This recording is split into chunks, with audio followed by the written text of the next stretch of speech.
të kanë ofendu, të kanë shajt, të kanë randu, kanë shpif kundër teje, ndoshta ta kanë marrë hakun me dhunë, ta kanë marrë tokën me dhunë, ta kanë marrë pasurinë me dhunë, ndoshta në jetën e përditshme ta kanë prish harmonin, lumturin, disponimin, ta kanë prish jetën tënde. Nëse je në gjendje me fal,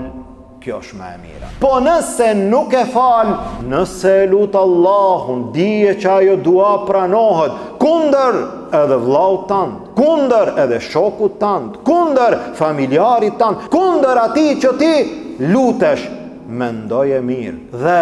dhe peshoje mirë, mos të bëhesh edhe ti në të njëjtën kohë zullumqar. Po si ka mundësi mu bë dhe ti zullumqar me lut Allahun Azza wa Jall kundër dikujt që të ka bë zullum me diçka më të madhe edhe më të rëndë se sa zullumi që të është bë.